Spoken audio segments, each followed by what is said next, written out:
Hello, everyone. So I'm today joining with Andrea. She's a design leader, over 10 years of experience in B2C and B2B. And now she's head of design in Lingoda. And yeah, welcome, Andrea. Nice to meet you. Thank you so much for inviting me. Nice to meet you as well. And Andrea, can you give a little bit more, apart from the little introduction I gave you, how you got into design and how's your design journey looks like? Yeah, for sure. So I'm Andrea. I'm the head of product design and UX research at Lingoda. Originally from Mexico, but I've been living in Germany for the past 10 years. I think like many designers, I started my journey in design as a graphic designer, as a visual designer, working in different design agencies, always in the world of digital. So from web design, digital services, landing pages, and so on and so forth. I moved to Germany when I did my master's in digital media. And then from there, the whole transition into product design started. I would say the leadership part came as a not necessarily as a surprise. For me, it's something that I always wanted to. And the funny thing, and I still think it keeps happening today, is most of the product teams and the tech teams are the ones that are constantly growing way faster than other disciplines. And design usually always responds or to marketing or to product. And this is something that I saw, like this lack of guidance, not even lack of guidance, I would say. I think someone from product and marketing can give that guidance of the objectives, but even the feedback that you provide to the team to be able to tell why these are not that. Why are we choosing to go for this? Why are we doing that? And I've always enjoyed being able to have these discussions and like push back on things that I didn't believe. So eventually the roles of senior designer, lead, manager, and now a head of design just came naturally, I would say. That's awesome. First of all, what you touched there, maybe that's a great segment to start with. Yeah, as you said, the design teams always compared to engineering and product, we are always like outnumbered, right? We are always less people. Why do you think that is? I mean, even my journey, I've been working in a lot of companies, and there's always been like very small design teams compared to a lot of engineers and a lot of product teams. I mean, it is understandable from an engineering point of view that you do need this power behind. There's a lot of complexity in terms of like startups. I also understand why someone would say like, okay, I understand. Like I understand how certain things work. I just need someone who can create the technical logic behind it to get us out with the MVP. Which fair, it is what it is. But eventually, you realize that there is a limit on what tooling can do. There is also a limit between what the engineering is thinking versus the business thinking. And that's when you find like, okay, we need to have a designer. And in theory is relatively easy to be able to provide like, no, like this is the kind of flow that I'm thinking. And the designer, or at least most of the designers, are able to easily translate and visualize that. No, like you're having the element of being able to say like, okay, I hear you. I'm going to do the translation to the engineer. Like this is like what I understand from the requirements. And that's a magical moment of realizing like, yeah, of course, like this is where I had in my head. And that's when the design teams start growing. That's also the reason, in my opinion, why thinking about scalability and thinking about leadership in design comes as a layer top, because you still have someone who is kind of driving the business, the feature, the application, the product, without really thinking, is this scalable? It's just for the sake of producing like this kind of a factory. Like, okay, yeah, I send this idea, the designer will visualize it, tech team will build it. At some point, you realize that you have kind of a Frankenstein of a service, a Frankenstein of a product, and that's when you realize like, maybe we should have thought about setting some expectations or aligning way earlier in the place that we are at today. It's funny because I've been looking for some stats recently. Also on LinkedIn, a lot of companies start with engineering and designers. So there's like, Just the and founder design, and they can do a little bit of everything. They can also do a little bit of like media and graphic design and branding. Yeah. exactly, because it just shows like maybe a designer role, apparently, even though it's small, it's very important, right? Because even when I work in like a startup, a small startup, I work side by side with the CTO and few engineers because we didn't have any PMs. It is really had um to really have the ability to translate something visually. And I think that's something that people don't really understand when they keep thinking about why it's so important to integrate designers in the team. Because as an example, not so long ago, I was in a meeting and we were discussing a really complicated flow. And at some point, one of my senior designers were like, okay, this is what I hear. She just grabbed a pen and started like visualizing the flow. Like, this is the funnel that I'm imagining. And we had the VP of tech sitting next to us. And he was like, this is so incredible that you can, by me telling you things, you can create a flow, because it will take me forever to even just reach arrows and stuff. And we were not designing anything or even like creating a prototype. It was literally like, let's see it together to see if we're all aligned. And this is an incredible superpower from a designer.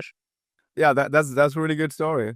When actually showcasing visually, right? How people are thinking. I mean, that's why like design is going to be very important, even with the age of AI. I also think the more than ever. 100%. 100%. Yeah. I want to talk a little bit on design philosophy because you have really good experience and background in design, and you mentioned you transition as a designer. What is your general design philosophy and how you approach design? And that's a really good question.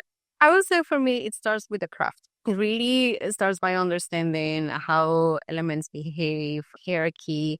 And this is also something that it not only applies in the world of visual design, but it's also something that you can apply it into business. Like, let's understand the priorities. Let's understand what is the most important element, because after we are all aligned and we agree that this is the most important element, from there, we can design, like we can prioritize, we can create a layout that makes sense, that everything around the flow makes sense, highlight this particular moment.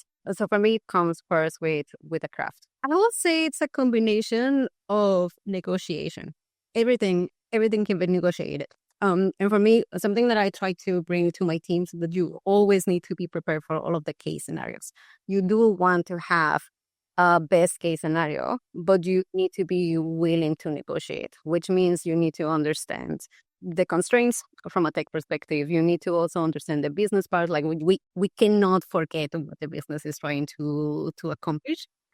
And also, as a consequence, you should never show a design that you're not comfortable with. Doesn't mean that you don't know how to scope, but you have three scenarios. You do have the most realistic scenario, you have the best case scenario, and you have something in the middle that you're willing to fight for, which means really being able to question, really being able to push the team, really trying to understand and say like, okay, maybe we don't build this right now, but can we add this thing into the next sprint? That also makes the design team look like it's not a blocker, but it's just really part of the team. For this, you need to be able to explain your vision. And that's why for me, it's really important that all of the teams do work on the best case scenario. You're going to start with the fastest thing. Like, you need to understand where you want to take the teams so that you can inspire them as well. Really good point again, because I also, one thing I realized on my experience, having the right trade-off, the best sides, and find the common ground, because always you cannot win. Yeah, and it doesn't mean, and don't get me wrong, like it doesn't mean that you always have to give up, because especially when you're transitioning into a more senior role, you have the feeling of like, why is design always the ones who have to give up like part of the experiences? And it always feels like that. I remember also when starting transitioning into more of a lead role, I remember I was quite arrogant, I would say, of also me thinking like design can change the world. Like design is going to be the thing that is going to save our product and will make it the best product ever, but they just don't give us the chance. I remember in my first teams, I was even creating this narrative of us against them. Well, we are the design team. They just don't understand us. Like, they're not designers. They don't see the magic of this thing. And the reason why we're not being able to push our things is because they're not smart enough. And at some point you realize like it's not like that. It's not that easy. Sometimes also being realistic, design doesn't save the world, and design doesn't push your forward. It's one piece. It's an important piece, but it's not everything. You do need to have that business perspective. You do need to have that tech perspective. You do need to have marketing, sales. Like all of these departments are key for the success of the product. And then understanding that makes you way more empathetic, not only to the users, but also within your own team, and helps you understand like, okay, if our goal is like, all of us want to make these products successful, all of us want to make these really successful, what are the things that we can negotiate? And it doesn't mean me giving up my best case scenario. It's been like, let's figure out. There's always a way. There's always a way that we can make this work. I think that's such a great advice for a lot of listeners because that's something I think a lot of designers go through, need to learn, right? Unless you, like you said, right, design, you need to understand how design fits in the business because that way, like, you really understand how to empower everybody and make things flow, right? Like creating, working with engineers, the product. But yeah, overall, I think this is a really great advice. I know a lot of designers who, like you said, always trying to take too much hard on themselves, saying, we try to do everything, but nobody thinks about design. Nobody cares.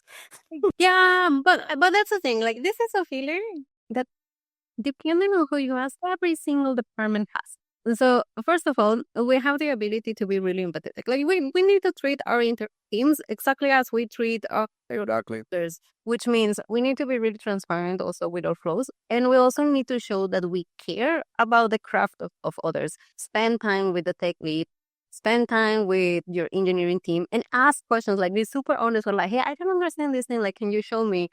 Learn how their flows work, and do the same with marketing teams. Be curious about their craft. Be curious about what they do, because if you show that openness and, like, hey, I know that you're an expert on this topic. I'm not. I have no understanding on why you're making this decision. Like, invite me into your world.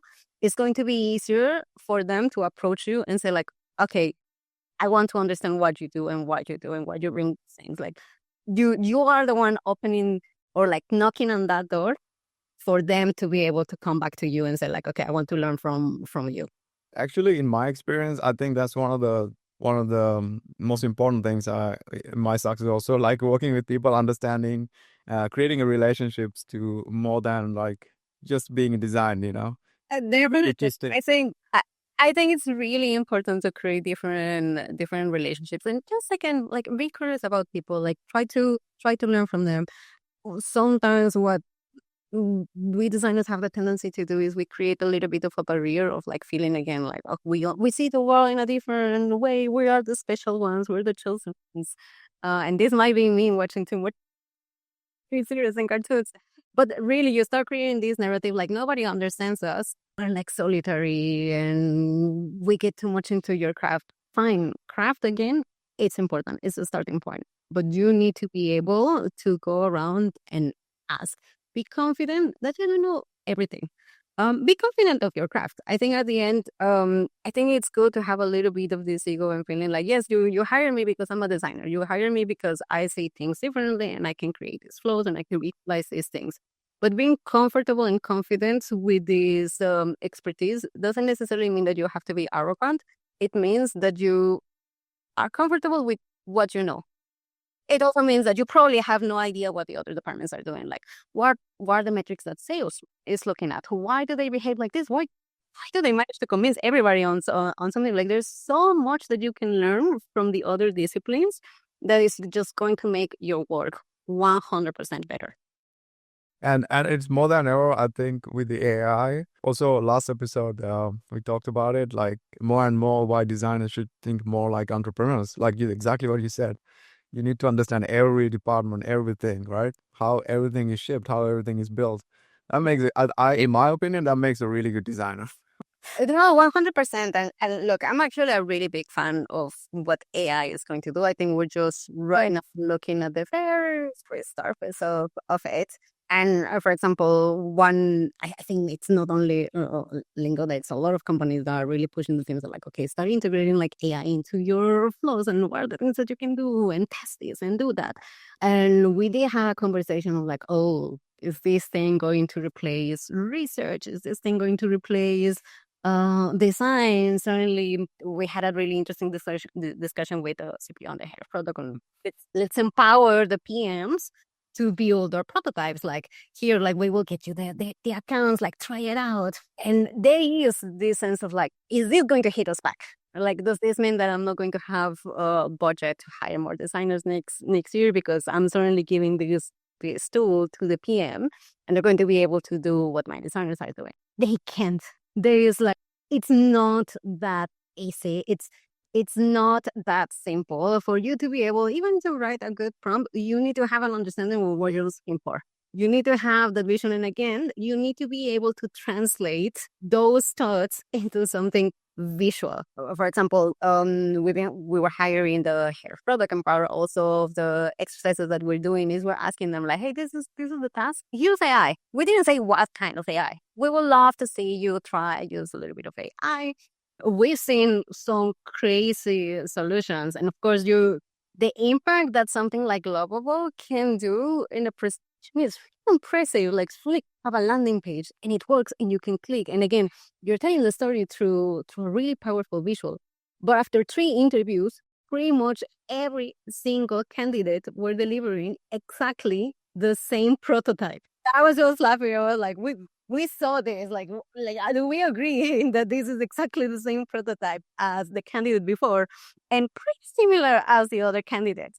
That's where I still believe that it's going to be crucial to have a strategic designer. What makes your product different? Like, these tools are going to help us build faster. These tools are going to help us align faster, tell the story faster. Are they going to make us different? Is this actually going to be the reason why we're successful? We will come back to it because I actually want to talk about it in a little bit later about the AI because I'm very passionate about it. Exactly like yourself. I have a lot of things to share. Maybe it will be very interesting. Let's talk in a bit. But I'd like to go back to what you said earlier because this is something I've been experiencing. Also, I'm looking through a wide spectrum of people doing also like posting stuff. AI, like you mentioned, PMs, engineers. I think everybody needs to use AI, right? But how some people, not everybody is curious. Also, that is the other thing. Like if you're a really good PMs, whatever, right, or engineer or designer, some people are not curious to actually try and actually use it put it into their comfort zone, right? Like thinking like, oh, if I did this really well, can I be impactful with AI? Like there's a lot of people, what I'm trying to say is like not curious enough to really explore and create that impact in the how they do things. It's funny because I've been saying, and that's what you said kind of resonated. A lot of people say like if you're really really good, let's say a product manager, you can actually replace a designer. But do they do what designers do? Do they think in that aspect and tap into it? Maybe there is one, right? Maybe there are many. It's a really exciting time for sure. And the only thing that we can be sure for sure is that things don't stay the same. Design today is not the same as it was 10 years ago. It's definitely not the same as it was 20 years ago. Even I remember when the first time that I used Figma, which was probably around 2018, maybe a little bit earlier, and I was a big fan of Sketch and InVision. Like this, like Sketch and InVision changed my life. It was like my tool. It was like, wow, like the first time that I'm going outside of Adobe, which was also like Adobe is the king. This Adobe is changing, revolutionizing the design industry. And then came Figma, and I hated it from day one. Like, you can barely move something. The vectors, not there yet. Really stupid. Okay, you can do collaboration, and it's web-based. Like, who needs this thing? And look at what happened just a couple of years later. So the industry will change. The industry is also not the tooling. Is it Figma? Is it Sketch? Or is it Adobe? Is it Lovable? Is it ChatGPT? Like, the industry is not the tool. It will change. Will we have a hybrid role of product and design? Could be. Could we have a hybrid role between a front end and a designer? Could be. We don't know, but we need to be prepared. Like, we do need to explore these tools early on, see how far we can take it, see also how far we can take ourselves. I think part of the exploration and why I definitely invite everybody to explore them is, first of all, you need to write. You need to learn how to prompt. Exactly. Hate writing. Like, I know, like, if there is one thing I personally hate doing is like writing and creating that prompt. It's a struggle. Fine, then work on it. Make experiments, document your prompts, see what works better. Use other elements to improve your prompting and see how far we can take it. And this is where the craft of design comes also to play. Lovable can make it look pretty cool. They can make the interaction. But finding those moments in the journey that are crucial. This is something that the AI cannot do. That's the part of the business that you need to understand. Can that be the product manager? Could be. Can that be the designer? Also. But this is why you have to test it. You have to try it. You have to be curious about what other teams are doing. You do have to understand why your company works the way they are, why they're looking at those metrics to be able to integrate it into your prototype. Plus, a lot of these tools are taking patterns that are already existing. I do believe AI will have an impact, especially on B2C and e-commerce, where you don't necessarily have to constantly reinvent the wheel. It will make things faster. But when you're looking at internal toolings and when you're looking at the world of B2B, where there are like really specific flows that it's for a really specific market, yes, you need someone who brings a really strategic mind, someone who brings that design mindset, who brings the craft, who can also edit. Can this be, again, a product manager, a designer, or a developer? Yes, it can be the trio. How is that going to affect the future of these roles? We will see. But we need to be prepared today. Yeah, 100%. And the great thing about AI, to add to what you said, could be, but AI gives you the possibility to try it out, right? So, Or I give you the possibility, yeah, for sure, 100%. I mean, it's not easy to say that a couple of years ago it was not product design, it was UI, UX, and before that it was web designer, and spent so much time fighting and trying to figure out what is the next big name. Like, it will change in 2 years. Again, just be prepared, start exploring. Don't let that curve hit you when it's too late. couldn't agree more. I mean, I'm also have exact thought process like you. It just gives me so much curiosity to try a lot of things out and figure out things that I never thought of because you're always stuck in the same routine, and now you can actually try it out that it meant to us. It's crazy the things that you can do. But the only, for me, I believe it's really easy to just judge things for how they look. And also with all of the posts on LinkedIn that are probably AI generated, like, have your own opinion, like, try it. But also go there with an open mind. Like, don't go thinking this is going to steal my job. Like, don't get into a defensive place. You have to think about how are you going to evolve in the upcoming years. Like, do you imagine yourself having exactly the same role with the same responsibilities for the next 20 years? Especially in technology, this Definitely not. mentality is going to kill you. Like, this is not going to happen. You do need to evolve with the technology. You need to be aware of what is happening. You cannot just ignore it. You need to be aware and you need to evolve with it. I love it. Maybe we come back to AI again. Don't worry.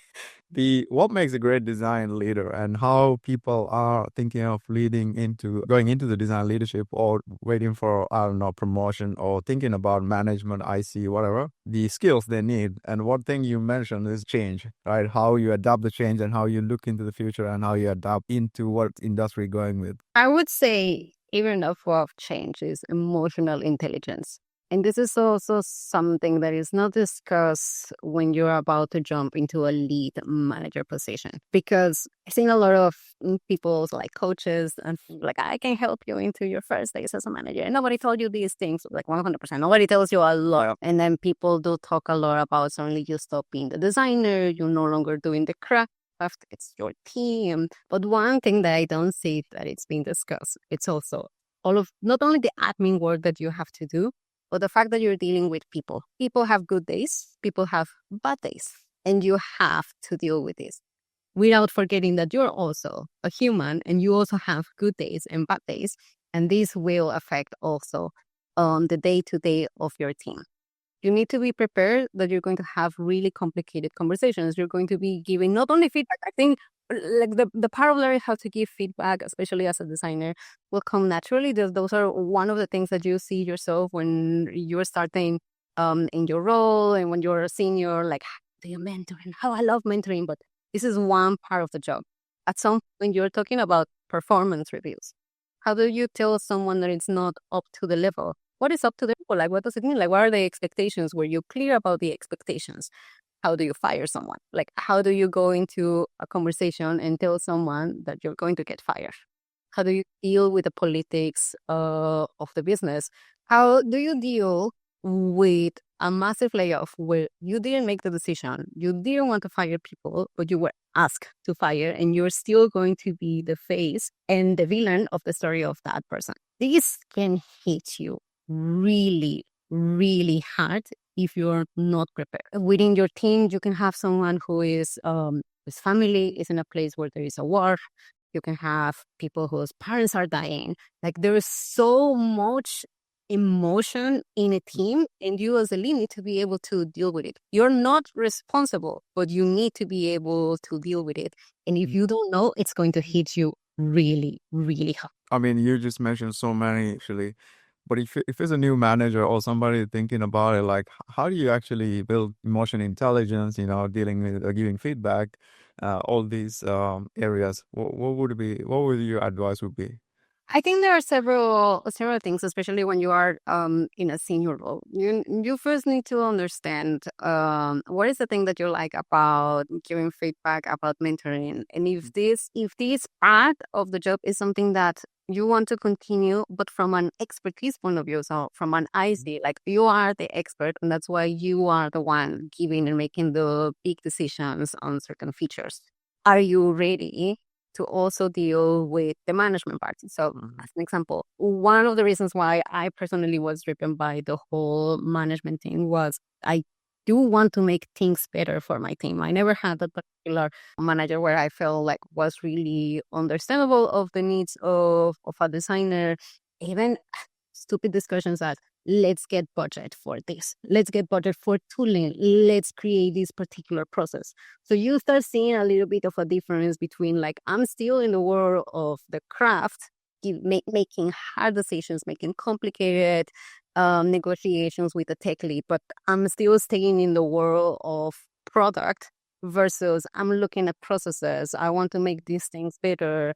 I'm talking about like budget. I'm talking about the environment that I'm going to create for this team to succeed. And this is the first real indicator if you're really prepared to go into a management role. I also think it's really important that if you're offered a promotion to go into a lead position, yes, you can take it, but be really clear also about the expectations with whoever is giving you that promotion. Is it HR? Is it a CPO? Is it a head of design and you're the first lead? Be really clear, like, what do you expect from me? Like, how much work am I supposed to do in terms of hands-on versus management? And ask for training. It's really important to ask for training. Fair. Not all of the companies have the budget to do these kind of things, but then it's really important that you find that one person that can help you, like a mentor. It could be in your company. Best case scenario, that person could be your manager. Realistic scenario is you don't have a manager and you only have like really bad managers, which by the way, you can learn so much from bad managers. But then try to figure out like, who is that person that you admire? And it doesn't have to be a designer. It can be literally from any kind of discipline that you feel they're really transparent, that they can communicate, that you admire. There is the leadership style, or there is a part of that person that you really think like, okay, this is really interesting. I want to talk to them. Yeah, go to LinkedIn, ask, like, that's where then all of these, like these coaches and like the transition, like, yes, like go and ask this.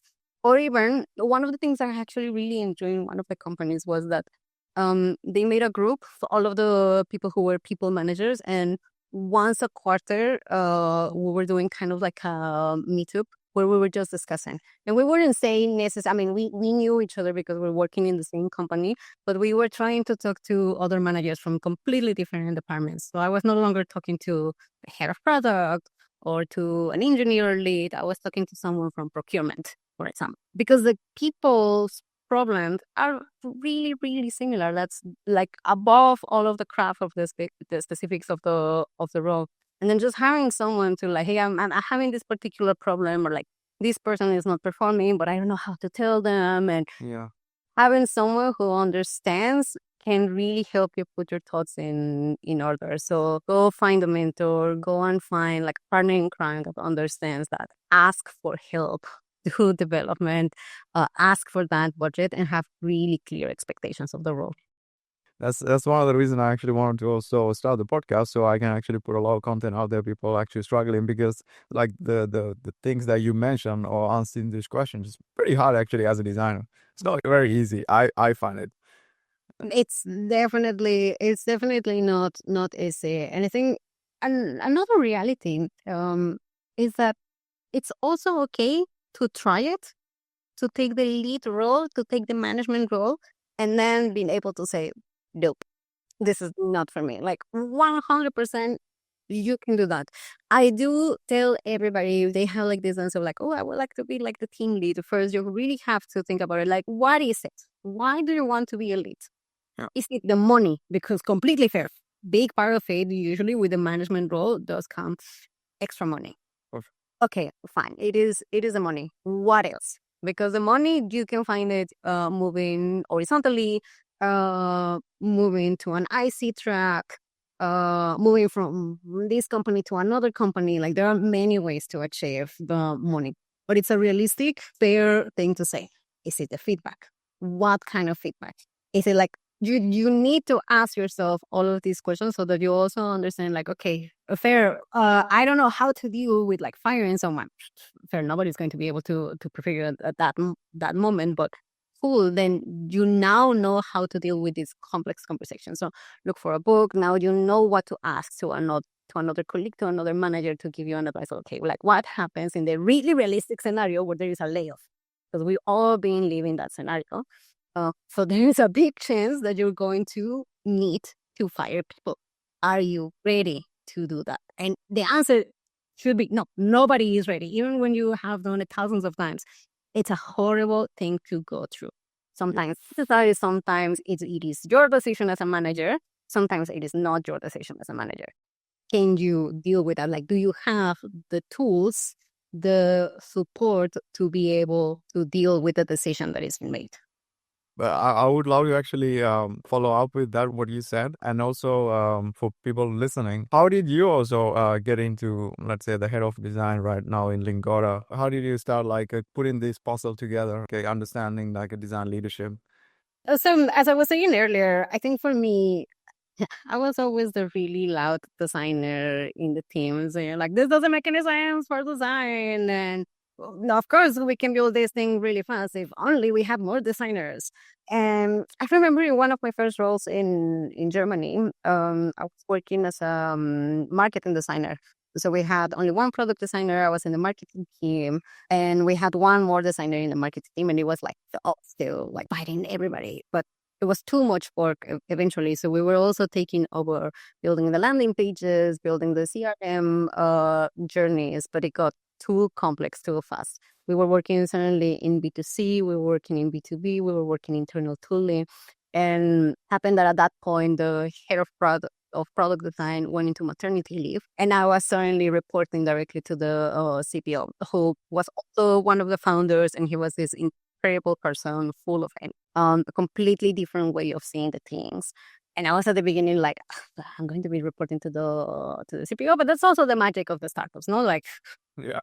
flat hierarchies. And I learned so much because I kept complaining to him. It was like, you want all of these things to work like this, and there is no a process, and we barely have designers, and now I have like one person in marketing doing like landing pages, and nobody taught her how to do like these landing pages. We need more designers. And then he finally once told me, like, you have 2 months to hire a working student. And I felt, yes, like I managed, woohoo, but there was no support from HR or from his side. I did manage to hire this designer, and I felt like, finally, manager, I have 2 team members. Everything will make sense. We will be way faster.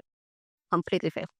It was terrible. I remember after the first month, I was so disappointed by the performance of this designer, and I just couldn't understand in my head, like, what's wrong? Like this was supposed to work. How am I going to go into my next conversation with the CPO after being nagging him for months about hiring a designer? I made the decision, and this is just not working. And it was because I never ever sat down with this person to give them a proper onboarding, even explain them the expectations, or even like show them, like, this is the thing we should be saving files. This is the thing that you should be communicating with the teams. Like everything that I learned in that moment about the politics of the company, of the teams, and the expectations of the role, I didn't share it. I just assumed that this person is going to start, and it's so obvious the work that you have to do. Because for me, it was really obvious. Like when I arrived, I also didn't have that onboarding, but I just went and did it. And I realized like, okay, this is not how it works. So I did have to take a step back from my day-to-day work to sit down with this person, to create a plan, to figure out like, okay, this is this is how I would do it. And I think that's also how many of us start or showing this work really well for me. Like this is my process, this is the way that I think. Do it. Also doesn't work like people work in different ways, but setting these expectations on like I expect that we do at this point something like this. How they manage, that's a different conversation, but you need to have that chat. Or you need to spend time with the team. You need to develop them so that they start making the decisions by themselves and it's aligned to what you were expecting. Because when you're a manager, you're no longer going to be judged by what you're creating. It's other. And it can drive you insane if you don't like, and I'm saying like, because at the very beginning, you don't have the vocabulary to be able to explain why you're feeling like you want to jump and destroy what the designers are doing, because you can do it faster, you can do it better. But what's better? Is it actually better? And that's when you realize like, okay, management is different. And you realize that you need to take a step back and say, what can I do to create the space for you to succeed? So it also stops being the narrative of like, oh, the way that I do it, the way that Andrea likes certain things, it's like, I hear you, I saw something, you have an amazing portfolio, why are you not performing the way that I was expecting? Because you don't have the space. So you start understanding like, okay, do you need budget? Like, was there something in particular that you didn't know how to do? Okay, I can fight for that budget. You needed a process. Fair, Andrea loves mess and can deal with ambiguity, but it doesn't mean that everybody in my team needs to do it. And it's also probably not sustainable for all of us to be like trying to put the fire down all the time. So I need to create that process for you to help you say, do you need more async communication? Like, Andrea, there are too many meetings and you love talking, so you don't mind. Fair. We can create a way that you have that space to be really productive and not miss all of the updates that are being given in all of these thousands of meetings. And that's how you realize that the path of management, it's a really good path for you. Yeah, I love it. I love it because, in essence, this is like every first time design manager's experience. I picked, right? This might be the very first experience. Yeah, because I mean, sometimes you get the team, no? Like there was already a team with ways of working, but Exactly. you are the one making the hiring, and then you have like so many expectations about one person, and then they arrive and it's like, what happened? And you start questioning yourself, like, I see it, but yes, no, and that's also. I think also part of the expectations is for you as a manager to really understand like what are the milestones that I need for this particular person, because fair, you do need to also show the work. One of the skills that you also need to learn as a manager, especially I would say early on, is how to manage up. You're that senior designer, when you're that person who everybody comes to because of your work, is your work talking. It's like, oh, this is so good. Wow, you were able to create this flow and you're there and you're doing it live with people. But when you're a manager, it's no longer tense, because nobody's going to tell you like, what a great agenda you created. You're amazing. That PRD, incredible. I've never seen a PRD like this. Like, you're no longer going to get that. But if a feature is not performing, if we didn't release on time, if someone saw a mistake like this is not responsive, they're not going to go to that designer. They're going to go to you. How did you miss it? And you're going to be spiraling because you're managing thousands of designers. And of course, you're not into all of the details. How do you give the feedback? When do you give the feedback? When do you actually realize that maybe this person is not performing, and then you need to do something about it? And the more you start learning, the more you start finding out that it's also not even an individual thing that you have to focus on, but you need to focus on the whole setup of the team. How this first hire is going to relate to the second hire, to the what are the dynamics within the teams? What are the dynamics even outside of the design team? Because being realistic, in the product companies, sometimes designers work in, not sometimes, most of the times they work in a silo, because you are heavily integrated into pod, tribe, or whatever we want to Yeah. call it. So your actual day-to-day team is the product manager and your tech team. So they also have ways of working, the formation. So how is this person going to relate to all of these other humans? And that's why, again, like having this empathy, emotional maturity, and a way to see also systems, not only in design, but with people is going to be crucial for you to create a really successful team. Most of the time, like you said, we just because you come from IC and usually become manager, you're pretty good, and at least in the craft. You sometimes forget, right? And there's a lot of other people with a very different perspectives. They see it very differently. And what you mentioned, I think, what makes a really great manager, I believe, also one of the key characteristics is what you mentioned, how creating this system so they see how you see it, right? And you can scale it. I would say not even like how you see it, because another mistake that I made in the past was at some point you want to hire people who only work like you, who are That is like, true. you have a tendency to like, okay, I have this high energy, yes, can do attitude. So I'm also looking for this like high energy, just can do attitude, and we will figure out together. But that's also not going to work. Yeah. So at some point, you also need to understand yourself and your personality, because what you want is a really diverse team. So, for example, I sometimes, for really specific roles, I'm also looking for someone who might be the opposite of me. I need someone who is way more calm. I'm always really honest with my teams and say, like, I do have a tendency to bring a lot of information into the table because I enjoy knowing everything. Even if it's not the priority, I like having the big context. I know how to digest this. This doesn't work for everybody. So I'm really honest with everybody and tell them, like, if it's too much information or this is not needed at this moment, you need to tell me and I will stop. And that works quite well, because if you have someone who is more calm, they can put your thoughts in order and then really ask you, like, I don't know, what is the priority? And then realize, like, yeah, actually, not everything can be the priority. So that also helps me reflect and be able to say, like, okay, let's take a look at the board and let's figure it out together. I have one amazing person that we create a really good relationship with. I also go and just tell her, like, I had like these thousands of meetings, and then immediately this person comes and is like, okay, so if I got it right, these three things are the priority. Did I get it right? And I'm like, sure, let's go. Like, you're right. So you want to have that balance. You don't want to have all the type people who are thinking exactly like you, because they're going to miss exactly the same thing as you. You want to be able to have people who are challenging you. I also always tell my teams, like, hey, I'm going to be translating a lot of conversations from a lot of different departments. I need you to be critical and I need you to push. Another thing that I had in the past is, the more you start working in management, the more you also start thinking like a product manager.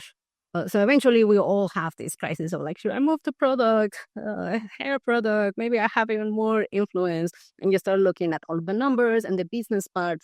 And sometimes I go into conversations with my senior designers, and then I realize, like, thank you for reminding me about the craft. Like, thank you for challenging me and telling me, like, this is a really dark pattern that you're proposing. Like, doesn't make any sense.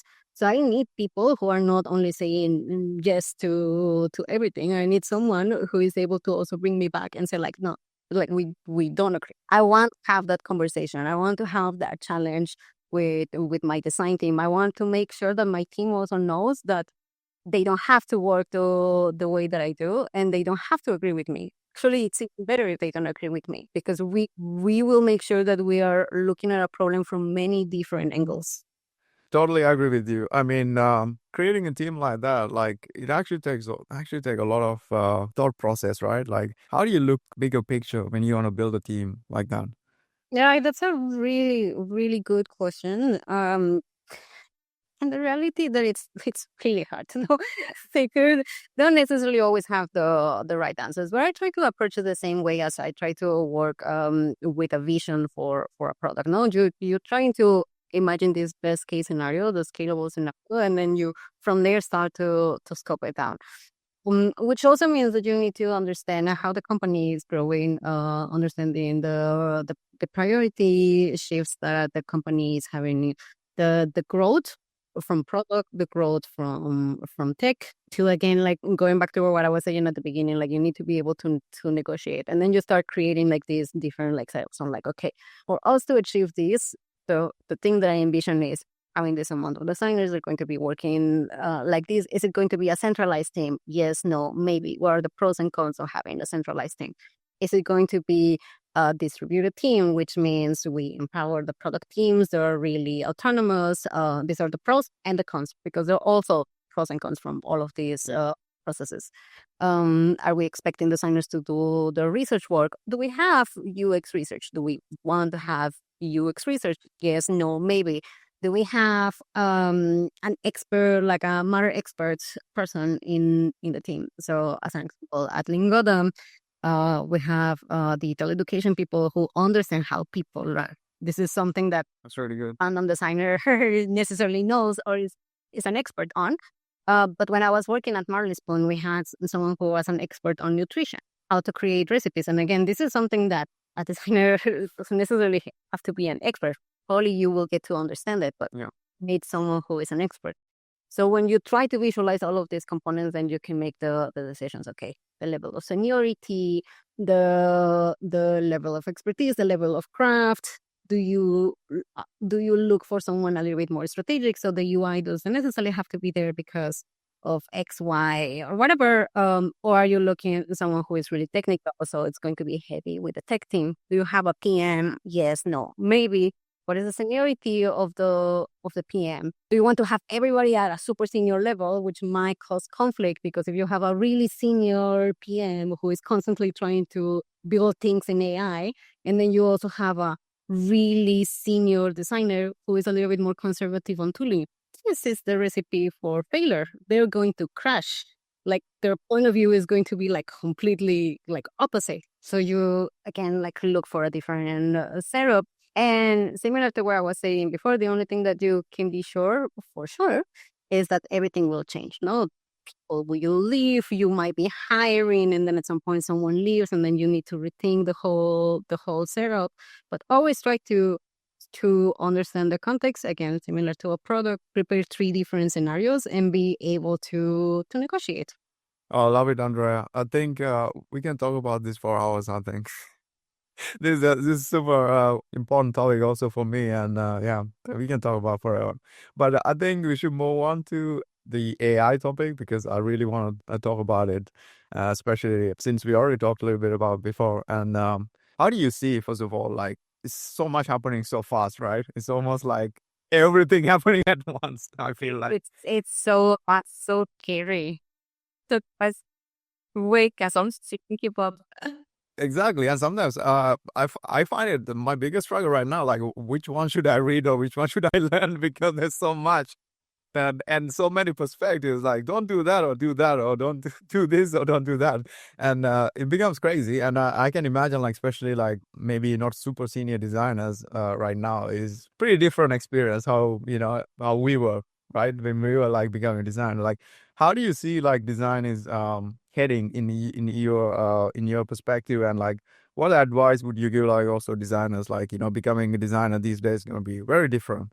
I think especially, and one thing that you just mentioned, like of which tool do I learn, like which one do I choose, where do I put like the investment? I think the most important thing, realizing that it's not the tool, trying to understand the workflow, like find those commonalities behind it, because then they will allow you to transition really fast from tool to tool. No, today we have all of these like Lovable and Ripple and like all of these tools, but tomorrow might disappear. No, Figma also just launched their own thing.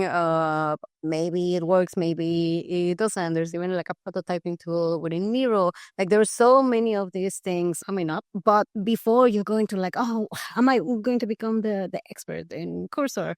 Like, no, try to understand the workflow. Try to understand how to prompt. Try to understand a little bit of front end CSS, because that also may help you make a decision on where do you want to spend first your time. If you're not the most confident with front end or back end, you probably don't want to jump immediately into Cursor because it's going to be way harder. You might want to find something a little bit closer to home. So probably Figma will be a really good place to start experimenting. Or even Lovable if you're already feeling way more confident on a front end perspective. But this at least will allow you to say like, okay, so if most of these tools are working like this, probably I need to get my CSS front end knowledge a little bit like out of dust. And start understanding a little bit more on this thing. Same for product people, they need to understand the basics of design. And that's to my point of like why I believe like design in one way or another is still going to exist.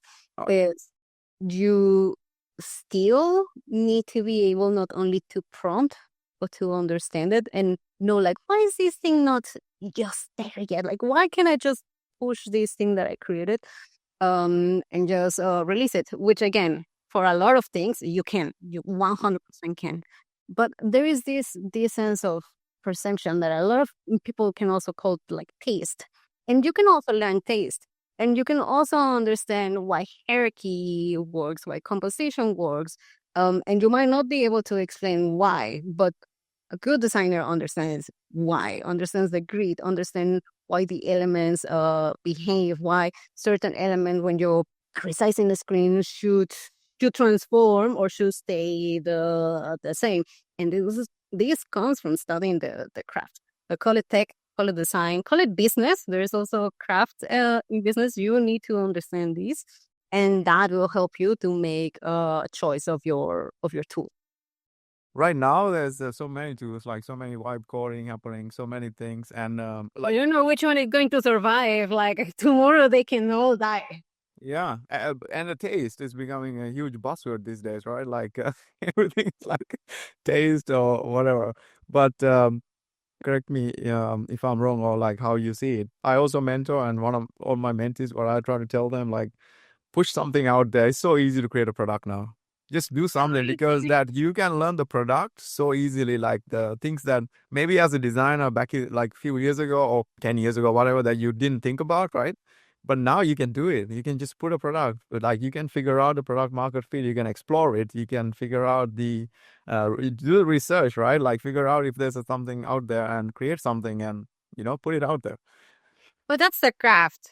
So, for example, to what I was saying, yes, like designers, you can do a lot of this prompting relatively easy and these changes relatively easy. It doesn't mean that it's going to be successful because you might be lacking in the business acumen for it. Like, how is it going to work? What is product market fit?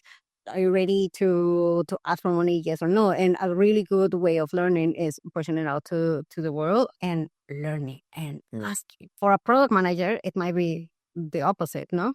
They understand how to market this thing. They understand the business part, but if they launch something and they're not quite sure why, that they're still missing the design or the tech part. So they have to learn what makes a good design good. So what makes code good.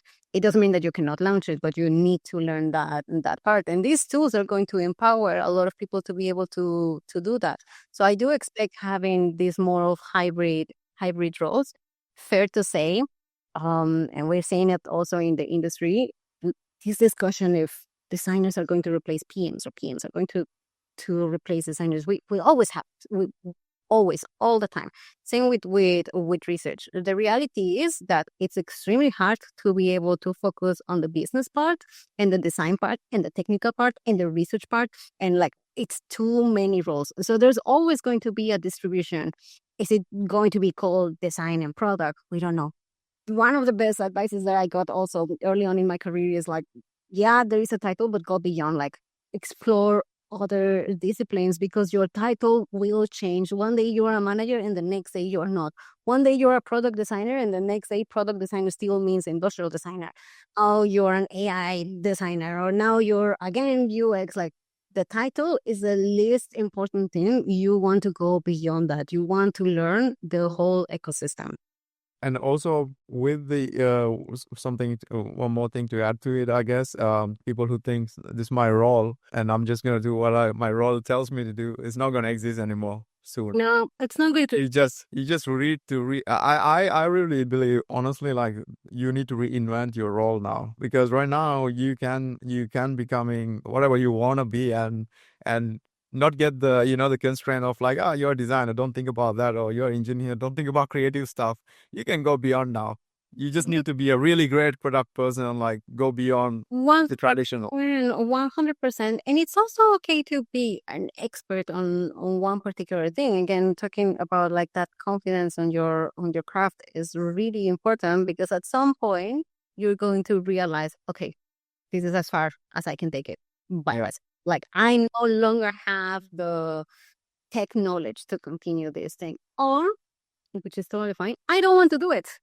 I think that's also one part of maturing as a lead, as a manager, as an IC, is realizing that there are some things that you enjoy doing more than others. There are some things that you have a good understanding, and a good understanding is more than enough. And you can also say, like, I don't want to do this thing. I don't want to do budget.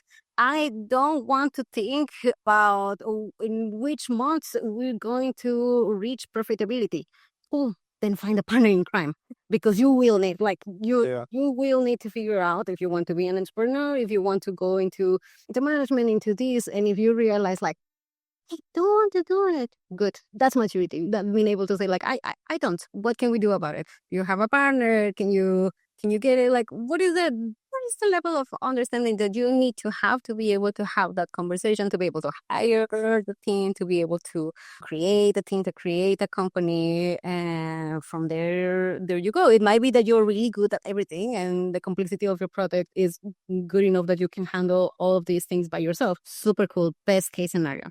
Even when you're hiring, one of the things that I realize, the more I grew as a manager, is realizing that I want to hire people that are better than me. They need Great, to right. be they need to be better than me. They need to be experts on things that I can no longer say. Which means at some point I love design systems. I was obsessed with design systems. But the more I grew in my management career, the more I realized I enjoy it, but I don't enjoy it enough that I want to specialize on that thing. I love talking about the components, but I like focusing on the strategic part way more than I enjoy talking about the rounded corner. So I make sure that I have an extremely strong designer who can handle design systems, and this person has 100% my trust, because I can no longer do it. The same for research. I love research. For me, it's really important part of the strategic. That's why I, for example, today in my role, I also lead the research team. But I also know that at some point I'm not going to be able to the whole analysis. Like I don't even have the time. I love it. I don't have the time. So I have an extremely strong senior researcher who I 100% trust that they can be leading this part of the strategy. It's same with the tooling. Like, how much do you want? Or like, when is it enough? It's okay that you say, like, that's it. This is the level of expertise that I want to have on this particular topic. What you mentioned is the one of the key characteristics, I guess, every successful people, right? Hire people better than you. Thing is that sometimes ego comes into play. Like, do you feel like they're trying to steal your job, and like how are you going to give them feedback? That's why still, when you're a manager, make sure to save some time to play. It strategy and numbers and business people and all of these things that I've discussed will take time. Yeah. But you need to remember that you're still a designer, and that's why, like, talk to the hire junior designers, like, get the spark of the craft from your team and save some time. If it's not during working hours, outside of working hours, but don't forget about your craft, because also from one day to another, the marriage roles can also disappear. And then, are you a designer? Are you a product man? Like, you're also going to be in the stock. That's why think beyond your role. Be prepared to be really flexible and save time to play. That is a very good point. The craft. That's something I think we have to talk a little bit, because I think more than ever, right? Like with vibe coding, with AI tools, now this becoming a huge topic also. And it's not just a topic; it's a reality too. You can see the great craft person easily compared to mediocre, right? What's out there, so many. And it's funny, another stat. I can't remember the numbers, but there was a discussion I was reading. They were saying the last 10% of the context or the prompting and the output that you put in to create some design actually going to bring like the 10% of the existing, like 90% of a mediocre. It's so crazy, right? Because like you think about the stats, I'm like, wow, so if you the more time you spend on it, that actually going to make it better. And the trap is like everybody's just jumping onto the easy 90%. I think like that's already like a crazy, right? How people are like figuring this out, like statistically. Yeah, no, 100%. I was during the weekend. One of my friends was showing us that he created this Mario-like game in an evening, and it looked really, really cool. And I was like, oh my God, of course, like I can do this thing. And I went the next day, I was like, oh, I'm going to play. And I opened my Lovable account and I prompted and I created a horrible thing. It was horrible. It was just, I was so disappointed that my developer friend was able to create like something so nicely done, even like aesthetically the style, and I created something so ugly. I was like, what did I do wrong? Like I thought that this was going to be really, really easy, and I was like, okay, it's not that easy. If I spend a little bit more time and I put more effort on this, like, I can actually understand how this person managed it. Do I want to do it? Yes, the maybe, and I think that's again like where the mediocrity is. No, like Yeah. my game kind of work in less than 30 minutes, but my friend's game was way, way, way, way better. Yeah. And that's the difference. Can Yeah. I improve it? Can I iterate on it 100%? Do I want to do it or do I think this is enough? And we will see kind of mentality It's way more with all of these tools. And that's where I truly believe that the roles are going to change. We're going to see things faster. We're going to see developers way more empowered. We're going to see designers way more empowered. We're also going to see product people way more empowered. How far you want to take it, that has to do with the craft. and now right now everybody's jumping. I mean, you should be. You should prototype everything with AI. I never say like this is something you should do. And AI prototyping is becoming, way more popular now.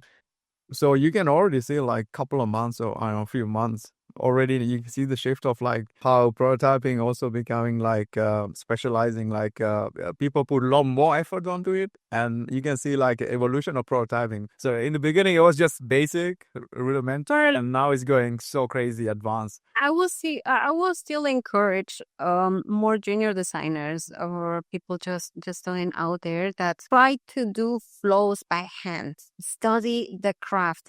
AI will make things way faster. Prototyping is one of those best examples because you Yeah. have now so many tools, including with Figma, where you have your screens and then you just literally prompt it, and that's it. You like this files of like the arrow connects here, and then you have like this horrible spaces that a lot of people put in their portfolios. Of like, this is my Figma file, and like it's a prototype, and I don't even know if it works well. It's over, but the thinking behind it, Oh, yes. sense thinking, like the flow thinking. Does it make sense? Because AI will interpret fine, but that one time that it's not fine, do you understand why it's not fine? Can you be able to jump and prompt again or destroy it and do it yourself? Like, do you understand what is happening? Which also happens in code. Do you understand why it's breaking? And it also happens in the hierarchy, in the composition. Do you understand why something is off? And this comes from studying the craft. I think, and don't get me wrong, I don't have anything against people who are doing the boot camps. I think it was also necessarily back then when we had the transition again from going from graphic visual design into like really strong like product designers. But what happens with a lot of these people, especially now that the market is saturated, that we have too many seniors, is that sometimes they don't have the understanding of the craft. Why things don't work the way they are. Like why the portfolio of this person is better than mine if I have more experience. And you need to understand the craft to be Yeah. break it to be able to propose, to be able to use it in your advantage with AI. Andrea, I think we should do a different episode on that because I also have a lot of thoughts around it.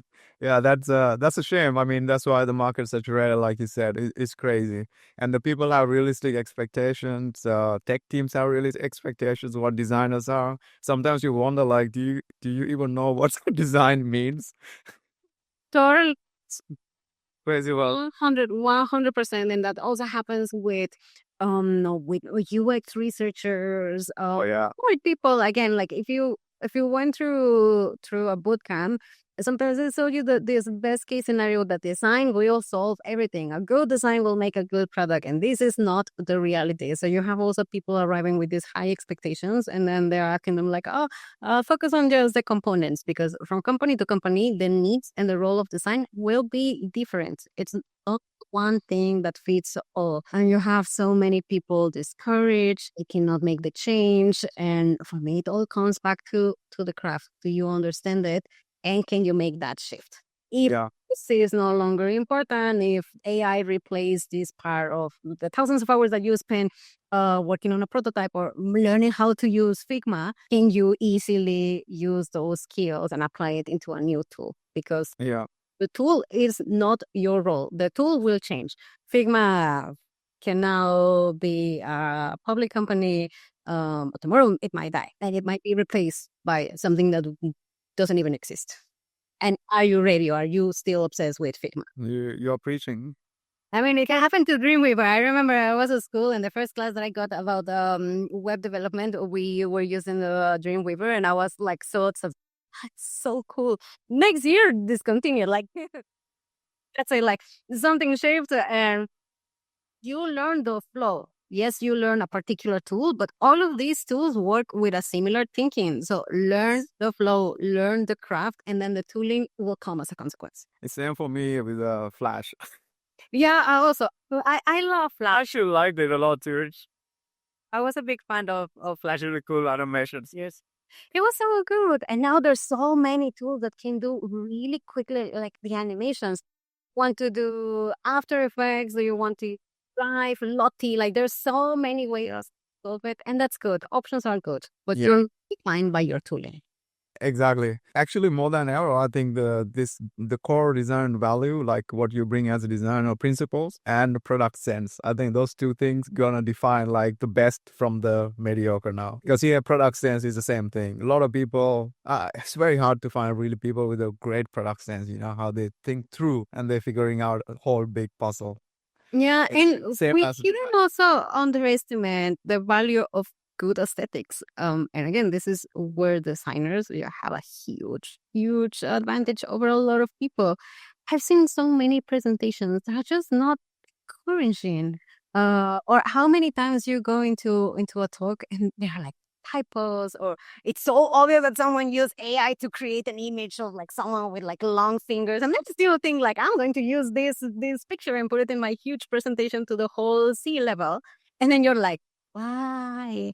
Like, didn't you see that the human there has 6 really weird looking fingers, and you still decided to place it there? Horrible PowerPoint presentation. Like, aesthetics come to play in a product. Aesthetics comes to play in a presentation like this. The power of visualization, the power of composition is something really strong that can be learned. There are rules, there are things that you can understand. And as a designer, if you know this, you can break it and make your things better. And this superpower from design. That's why I'm personally not scared of what's going to happen with designers. We will evolve. We will become way more empowered and way more powerful, but we cannot underestimate good aesthetics, good design. Good design also sells. Yeah, I love hearing exactly when confident designers are talking about change because I feel the same way. It's so much opportunity I see with AI. Just take out so many. Yeah, 100% is opportunity. you just make yeah, right now exactly what you say. Like there's so many things you can do as a designer. Like if you think and your thought process is way better than others, and how you see it, how you can make emotionally to the consumer, you know, that sparks some curiosity. Yeah, you can do everything now. I've seen recently some designers putting through like prototype animations and everything, like using cursor Oh my God, it looks so good. It's the details and the expression, you add on like, I mean, it'll take ages with engineers to do in the old ways how we did it. It's crazy. It's good. It's crazy. It's exciting. It's but like it's we have a saying in Spanish that goes like "me asusta pero me gusta," which is translated to "it's scary but I like it." Yeah, I love it. Yeah. And that for me is exactly this feeling of like, yes, it should be a little bit scary. You should feel threatened by this, but this is a really great opportunity. This will change things for the good, for the worse. We don't know, but it's a really good opportunity to change. I mean, it also happens in graphic design. No, there was a time where you had to cut everything. Everything was done manually, and then came Adobe, and some people like it, some people don't. And it didn't destroy art. It didn't destroy still what craft can do when you stay away from the digital environment. It still exists, but it brought a different world of opportunities. Same with all of this tooling, and AI will also do this thing, and we're just scratching the surface. That doesn't mean that we shouldn't stay critical. I think we need to be extremely critical, and especially within product. And as a product designer, we still need to think about like the implications of AI, the ethics behind it. Like, 100%. do we want to take it also from a strategy perspective? Just because we can now build it and do it really fast, like, is it the right way to go? Yes, no, maybe. And this is where you're not only going to need a designer, but you need to have a really strong team that is able to be critical and say like, no, this doesn't make any sense. This is where we draw the line. And the line might be different from everybody, but it needs to be really clear that you also understand the consequences of those decisions and using all of this tooling and technology. One thing highlight from all talk that we talked about today is like, so much opportunity and great to be a designer, I think. That's what I think. It's really exciting. It's a really good time to be a designer. We should do another episode. There's so many great It- things we talk about. Talk about design leadership, building, scaling teams, thought processes, AI, design. Do you want to add anything else before we go into questions? So many things to add, but I guess just again as a final note, like try everything. Are you curious about being a design lead? Try it. You can always go back. You can always say no. You can always change, and I think change is the only thing that we're for sure is going to happen. Let's go to quick fire questions then. What's your favorite AI tool right now? Or tools? I'm using Gemini and ChatGPT a lot to structure thoughts. I discovered actually talking to ChatGPT it's really good, especially if you have too many things in your head and if you don't like writing, like I usually don't enjoy writing. I realized that just recording myself really helps to put that thought process, like someone is helping me visualize the mess that I have in my head. So that was really helpful, especially then to create their PRDs, better documentation for the team. And this has been definitely a game changer. Definitely been playing with Lovable, with Figma Make. There's this tool that one of my designers found that we've been testing, which is called Polymed. Really interesting. Also pretty similar to all of these prototyping, vibe coding tools. But their pitch is that it's towards designers. The result has been like really, really, really impressive, I would say. So we're still pretty much at this stage playing with everything and figuring out which one makes way more sense than the other. But a combination between Lovable, ChatGPT, and this new Polymed tool is something that we've been exploring. I also really like Lovable. I've been playing around for my personal projects, and they try to introduce, I think, full stack mod soon. So can't wait. That's gonna be so fun. It's going to be really fun. And what about one or few books that you recommend for designers? And it could be designer for like new designers who just learning about design, like you mentioned, craft is becoming more important, understanding of fundamentals, or it could be like managers. I have two books. I'll start with the crafty ones. The Grid System. The Grid System by Joseph Miller. Classic for any designer. Some people say that it's outdated. I think it's a must for any kind of designer. At the end of the day, designing for mobile, designing for web, there is a grid. The A grid system comes from the book. It's from 1961 or 60, something like that. This is a really powerful book. Learn the craft so that you can break it. Learn the grades so that you can break it. Learn composition. Learn design. And then everything will flow. And more on the management side, one of my favorite books is The Culture Map by Erin Yeah. Mayer. Super book, yeah.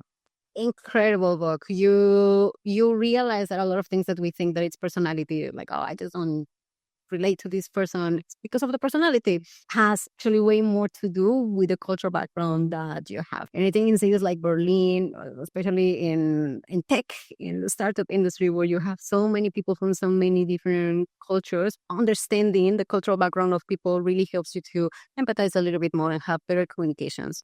And this is definitely something that is going to help you as a lead. Also, I need to check out the first book. But the culture map is really good. I really recommend that. Also for management, I recently read a book called Scaling People. It's really good. I also recommend that if anybody wants to learn how to build bigger teams. Yeah, they're really good books. There's this one, Making of a Manager, which is Oh yeah. incredible. But again, I still highly recommend read the grid system. Understand why design works the way it does. It will make you a better designer. It will make you a better manager. You will be able to explain a lot of the decisions that you make now as a default. Awesome. Any piece of advice that you receive from a mentor, like really change how you look at things or being able to become, successful? That's a good one. I have to. And I would say the first one is, if people don't know what you're doing, it's like you're not doing it at all. And I think this is crucial if you're growing as a designer, if you're going into a senior role, and if you want to be perceived as a lead. Like, people need to know what you're doing. Cool, you can tell us, or you can say at some point, like, but I did all of this. If they don't know that this is happening, it's like you're not doing it. Especially now that we have remote and hybrid environments, learn how to manage up, learn how to make your work visible. It is way easier when you're doing the work, when you're a manager. You need to be transparent with what is happening. Learn how to give proper updates. Make sure that you're making the work of your team visible. This is definitely going to help you have that essence, a presence within the company. And the second one, and I think that's also really important, especially for people who are moving into management, is focus on what you can control. You're going to have thousands of things. You're going to deal with so many different projects. There are going to be a lot of stress, but you need to understand what is under your control. And that's also going to help you prioritize, make more sense, keep calm. There are things that, do you even want to go into that conversation and into that fight if you cannot control it? Like, be really aware, like, can I influence this thing? Can control it? Yes, no, maybe understand level of ownership and then make a decision. That's going to help you prioritize and save your energy. Yeah, amazing advices. Amazing. And what about one leadership myth that you believe tend to be not true? That you have all of the answers. So then you have like Very one. Yeah. Um, I think for me, it's fine not to know it all. And it's also fine to go to your team and say, I have no idea. Like, create that place where they can ask you, where they can challenge you, and you don't have to answer. You can be really transparent and say, I didn't think about this, or I have no idea why we're doing what we're doing. And that's a really good way to reflect and be able to decide, like, okay, do we go together as a team and try to figure it out? Do I go and try to figure out for my team? But you don't have to know it all. It's also okay to say, like, nobody knows. Yeah. It is where it is. It's a piece of information. It actually, realizing that you know helps you to say, like, okay, then probably not a priority. I cannot control it. So it is where it is. But yeah, you don't have to be an expert on everything. You don't have to know it all. This has been a really exciting, or for me also to record, because we talk about design. I love talking about design, and I think we talked a lot, and we could have talked so much more. So I just want to say thank you so much, and it's been a really good discussion. I hope like, a Thank lot you of so people much for can. inviting me. You're welcome anytime. How do listeners can find you? Probably on LinkedIn. I'm I think my name there is Andrea RMZ. RMZ is the shorts for my last name, which is Ramirez. But yeah, and also in Berlin, around, we're looking for designers, hiring for product designers. So, yep, I can send you my mail. I can send you my links. I'm like, find me there. We'll do that. Yeah, thank you again, Andrea. Thank you so much. And yeah, can't wait to talk with you again. Awesome. No, thank you so much for the conversation. Really enjoy it.